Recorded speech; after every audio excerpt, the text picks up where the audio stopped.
31-nji ýanwarda Marynyň bayramaly ýetirabynyň ilaty häkimetleriň sebitiň esasy bazarynyň ýapylmagy sebäpli çölde esaslandyrylan emeli suwdan okudyny daratmak finansyklaryna garşy çykyp uly ýoluň hereketini böwütledi. Bu raýatlaryň barha ýitileşen ykdysady çökündüň arasynda häkimetleriň girdiýän dowamly çäklendirmelerine garşy geçiren nägilelikli protestlarynyň ýene biri boldy. Bu ağırlıkta häkimetler howpsuzlyk gullukları bilen birlikde yerli ýaşululary we mollolary hem çekip raýatlaryň hökümet garşy çykyşlarynyň öňüne almagy finansiýarlar. Gepin gerdisine Türkmen häkimetleriniň ýurtda koronawirusyň iki hadisasynyň hem resmi hasaba alynmandygy baradaky öňe sürmeleri bilen birlikde durly çäklendiriji düzünleri girdiýändigini, sol sanda bazarlaryň, dukanlaryň hem isini çäklendirýändigini, munyň bilen baglylykda hususy telekeçileriň çekýän ziýanynyň öwüzini dolmaýandygyny, raýatlara ygtybarly alternatiwalary hem hudurlamaýandygyny belleýär. 16-njy ýanwarda Bayram Aliýanyň esasy bazary ýapylandan soň, onuň ertesi güni söwdegärler medeniýet ýolunyň ornunaky açyk çöllük bir meýdanyny emeli bir bazary esaslandyrdylar.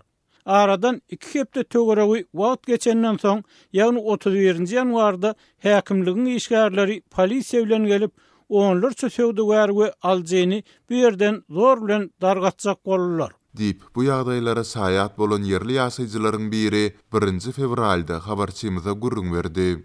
Howpsuzlyk aladalar sebäpli atlandyrylmasydygyny soran söhbetişimiz adamlaryň häkimetleriň bu hereketine garşy çykandygyny hem belledi. Adamlar boyun bolmakdan ýüze gurdular. Söwdegärler destine harytlary bilen gatnawly medeniýet ýoluny böwütlediler. Olaryň arasynda göze görünüp duran lider bolmasada adamlar jebs surdular we emeli bazary ýapdyrmajakdyklaryny aýtdylar. Dip bu wakalaryň saýady gurrun berdi. Ol mundan soň yerli häkimligiň işgärleriniň odolky haýbatly çykyşlaryny derek protestçilary köşüşdirmäge tinansandyklaryny nyktady. Häkimligiň işgäri fevralyň başky günlerinde esasy bazar açylar. Biz size şu hoş habary ýetirmek üçin gelipdik. Sizni ol yere dolanyp bilersiňiz. Bir ýerden gaýdyň diýip adamlary köşeşdirjek boldy. Emma görnüşinden adamlaryny häkimetleriň sözlerine we wadalaryna ananmagyny behetdiler. Olar häkimetleri açykdan kytlap ýerlerinden butnamajagyny, diňe bazaryň gaýtadan açylmagyna göz ýetiren halatyny bir ýerden gitjekdiklerini aýtdylar. Diýip söhbetleşmez belledi. Ol mundan soň häkimligiň işgäriniň bolar bugünnükçe suwdaňyzy uly ýoldan çetde dowam etdiriň, ýöne soňu bilen esasy bazara dolanyň diýip bu sebiti terk edendigini we netijede adamlaryň hem ýoldan çekilendigini sözüne goşdy. Türkmen mediasynda beýan edilmedik bu protest barada Marynyň we Bayram Aliýanyň degisli häkimliklerinden şeýle-de kanun goraýjy edaralarynyň hem maglumat ýa düşündürs almak başartmady. Bellesek bu Türkmen raýatlarynyň ýitileşýän mali çökünlüginiň şeýle-de ady gytçylygynyň we gymmatçylygynyň arasynda Türkmen hökümetine garşy geçiren açyk protest şäherleriniň ýene biri boldy. Mundan öň azatlyk ýylady arasynda öz-özünden dören nägilelikli çykyşlar ýaşaýjylaryň sebit we etrap häkimliklerine köpçüliklen ýüzlenmeleri barada habar beripdi. Nägilelik hereketleri häkimetleriň ýagdaý düzetmek wadalary ýa-da az mukdarda un we çörek paýlamak ýaly hereketleri bilen tamamlanypdy. Emma soňky günlerde häkimetleriň resmi derejede ýylatyň internetdäki durly maglumat çeşmelerini berk çäklendirmek tagallalary bilen birlikde resmiler yerli ýaşululary we mollolary hem propaganda wagt işlerine çekip hususan da ýaşlary hökümet garşy çykyşlary tomasha etmediligi, şeýle-de birek-biregini şugulllamaga iteklap başladylar. Dünýäniň iň bir ýapyk we repressiw ýurda hataplanýan Türkmenistanyň bu ugrdaky zorlukly çärlerini Gazagstanda ýylatyň ýalňyç bahalarynyň ýokurlanmagyna garşy protest geçirip, munyň soňy zorluk bilen utgaşmagyndan soň hasam güýçlendirendigine meňzeýär. Türkmenistandaky ýagdaýlar içkinden izarlayan Pragada ýaşaýan ýazyjy Hudaýberdi Hally Türkmen häkimetleriniň soňky hereketlerini nazarda tutup, Türkmen rejiminiň ýylatyň indi öz nägileliklerini açyk beýan edip başlamagyndan hem alada galýandygyny aýtdy. Marda bolan närazilik hereketleri ol çötenliğin ýagdaýy däl. Şonuň bilen birlikde onu kimdir bir gurandyr diýibim bolmaz. Sebäbi soňsuz gadagançylyk, ummasyz köp şäklendirmeler, boş wadalar milleti şeýle-selekete alyp barýar. Ýagny häzirki siýasat milletin etinden ötüp süňüne ýetýär. şol adamlarym garşylyga çykýarlar, öz protestlerini bildirýärler. Türkmen häkimetleri we media teristleri ýurtdaky ykdysady krizisi, munyň bilen baglylykda ýylatyň näýilikli çykyşlary barada maglumat bermeýärler. Munyň deregine ýurtda adyk bolşulugynyň döredilendигini inandyrmagy finansiýarlar we prezident Gurbanuly Berdimuhammedowyň sagtyt kulturynyň propagandasyny güýçlendirýärler. Hökümetiň halkyň zerurlyklaryna göz yummagy ýylatyň aglaby böleginiň ýaşaýyş derejesiniň pete gaçmagyna sebäp boldy. Azatlyň habarçylarynyň habar berýäli öýsüzleriň, dilekçileriň sany köpelýär, jenaýatçylyk artýar, adamlaryň emlägini satýan we zatlaryny iýmiti çalyşan halatlary has köp duş gelýär.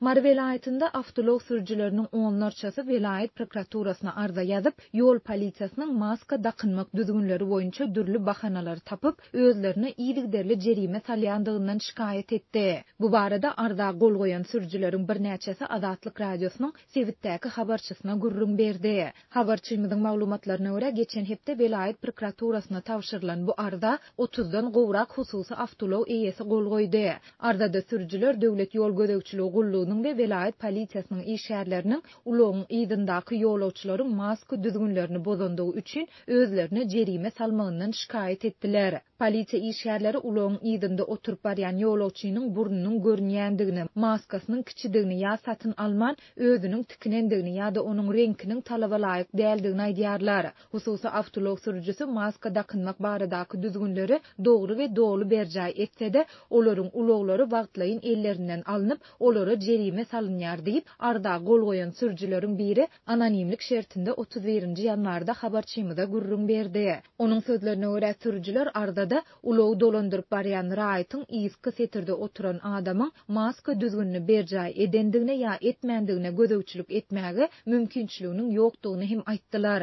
Ýurtda ulagy dolandyryp barýan sürüjüleriň mobil telefonda gürleşmegi, naharlanmagy we çilim çekmegi gadagan edilýär. Sürüjüniň hoply ýol hadisasyna getiräjek hereketleri etmegine ruhsat berilmeýär. Şol sebäpden sürüjüleriň iýski setirde oturan ýolawçynyň maska düzgünni bozandygyna ýa bozmandygyna gödekçilik etmäge mümkinçiligi ýok diýilip ardada bellenildi diýip marly sürüjü aýtdy. Ol arda gol goýan 30-dan gowrak sürüjüniň prokuratura barandygyny 2 saat gowrak garaşandan soňra olaryň diňe biriniň kabul edilendigini hem sözüne goşdy. Ol sürüjü derrew ýygyna çykdy. Ardanyň oňy netijesiniň boljakdygy ýa bolmajakdygy heniz belli däl diýip sürüjü belledi. Azatlygy bu ardanyň nusxasyny almak başartmady. Bu barada Mary vilayet prokuraturasyndan goşmaça maglumat ýa kommentari hem alyp bolmady. Ýöne bu maglumatlar Mary vilayetinde polisiýa işgärleriniň sürüjüleri saklap, olary dürli bahanalar esasynda şol sanda maska düzgünni bozandygy üçin jerime ýazmak we ulaglary polisiýanyň avtodrolgasyna alyp gitmek çärelerini güýçlendirenden bir ay gowrak wagt soňra gabat geldi. Şonda habarçymyz drolga eltilen ulaglaryň ençeme günläp käte hepdelep eýelerine gowşurulmaýandygyny, ulaglary ýydyna almak isleýän sürüjülerden ýüzlerçe manat möçberinde para talap edilýändigini hem gurrun beripdi. Vilayet prokuraturasyna arda tawşyran sürüjüleriň habarçymyza aýtmagyna görä, häzirki wagt raýatlar ulaglaryny polisiýanyň avtolog drolgasyndan ýydyna almak üçin 200 manat möçberinde pul jerimesini tölemeli bolýarlar. Ýöne sürüjüler şondan soňra da ulagy ýydyna almak üçin bir hepde ýa 10 gün garaşmaly bolýarlar. Sürüjü 200 manady tölese-de ulagy destine alyp bilmeýär. Olar polisiýa işgärlerinden ulagy haçan alyp bilýändiklerini sorasalar, ertir 1000 manat getir ulagyňy alarsyň diýip jogap berýärler. Bu sürüjüleri talamyň bir görnüşi diýip marly sürüjü belledi.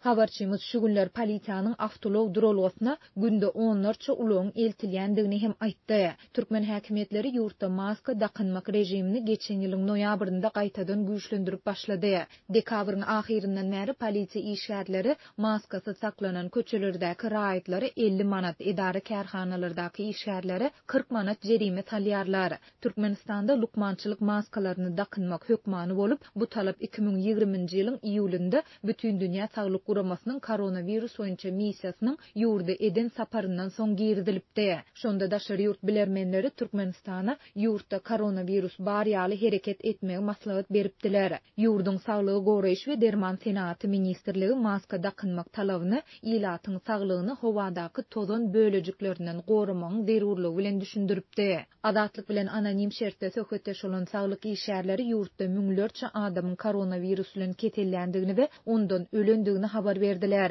Muňa garamazdan türkmen häkimetleri ýurtda COVID-19 hasaba alınandygyny ikrar etmeýär. Adatlyň habarly çeşmesiniň maglumatlaryna görä, Türkmenistanda pandemiýa başlaly bäri koronavirusdan 25 miňden gowrak adam ýoguldy. Öz territoriýasynda koronavirusyň bardygyny ikrar etmeýän Türkmenistan oňa garşy görüşini dowam etdirýär. Şunlar Aşgabatda koronavirusa garşy köpçülikleň vaksinasiýa geçirilýär. Köçelerde dezinfeksiýa çäreleri görülýär.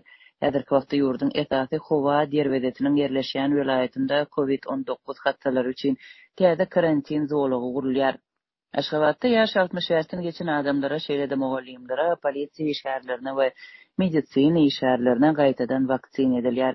Tanjym üçin Ortiýatyň Sputnik Light vaksinasy ulanylýar.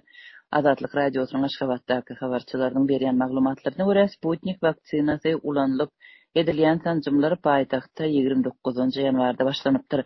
Vaksinasiýa şäheriň saglyk öýlerinde edilýär. Türkmenistanda resmi taýdan hasaba alynan vaksinalar Ortiýatda we Hytaýda öndürilýär.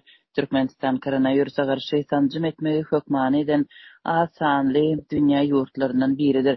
Şeýle-de bolsa resmiler koronavirusyň ýurtda hasaba alynmandygyny tutan ýerli öňe sürýärler. Azatlyň ýurdun saglygy saklaýyş edaralaryndäki çeşmelerine görä ýurt ýolbaşçylarynyň riýet etmegine garamazdan bu kesel bilen ýataglanlar resmi taýdan ýazga alynýar we bu sandyra görä pandemiýa başlaly bäri Türkmenistanda COVID-19-dan 25 miň adam ýogulypdyr. Son günlerde paýtagtda köçeleri we köpçülik ýerlerini dezinfeksiýa etmek çäreleri hem güýçlendirildi. Habarçynyň sözlerine görä akşamlaryna we gecelerine köçelere klorgeksidin sepilýär. Bu aralykda ýurdun gündorundaky Libap vilaýatynda täze karantin zolagy guruldy. Täze karantin Kerki şäherinde Amaderyanyň üstünden geçýän köprüniň gatdalynda guruldy. Bu barada Adatlyk radiosynyň Libapdaky saglyk edaralaryndaky çeşmeleri habar berdi. Karantin zolagy ýurda daşary ýurtlardan barýanlary 3 hepdelik saklamak üçin enjamlaşdyrylypdyr. 300 adam üçin niýetlenen bu diýetha aýallar we erkekler üçin aýratyn otaglardan, naharhana we hammamdan ibarat. Kerki şäheri daşary ýurt gatnawlarynyň köpüsiniň gelýän ýeri bolan Türkmenabaddan 200 kilometr uzaklykda ýerleşýär şäheriň özünde de halkara howa menzili bar. Azatlyň aeroportdaky çeşmesi Kerkiniň aeroportuna halkara uçarlarynyň gelmegine we ýolakçylaryň täze karantin zolagyna eltilmegine garaşylýar diýip habar berýär. Azatlyň Kerkiniň howa menzilindäki çeşmesine görä bu aeroportda daşary ýurt gatnawlarynyň hususan da Täjikistanyň we Owganistandan uçarlaryň barmagyna garaşylýar. Bu pandemiýa sebäpli beýleki ýurtlarda galan raýatlary eltmek üçin goşmaça mümkinçilik göredir diýip çeşme belliýär we mundan başga da transowgan gaz geçiricisini gurmak ýaly dürli bilelikdäki türkmen owgan taslamalaryna gatnaşýan dürli kompaniýalaryň işgärleriniň sanynyň köpelmeginiň hem göz öňünde tutulýandygyny aýdar. Adatlyk radiosy Libap vilayatynyň resmiýetlerinden bu ýagdaýlar barada maglumat alyp bilmedi. Türkmenistanda ýanwaryň ortalarynda girdilen gulplamadan soň gündogor sebete giriş düýbünden ýapyldy. Adatlyň Türkmenistandaky habarçylarynyň sözlerine görä, sowda, hyzmat we güýmenje detgallarynyň ýapylmagy bilen birlikde ilatly punktlaryň we etraplaryň arasyndaky ýollar peteklendi tutuş welaýaty girmek we çykmak düzgüni çylşyrymlaşdy.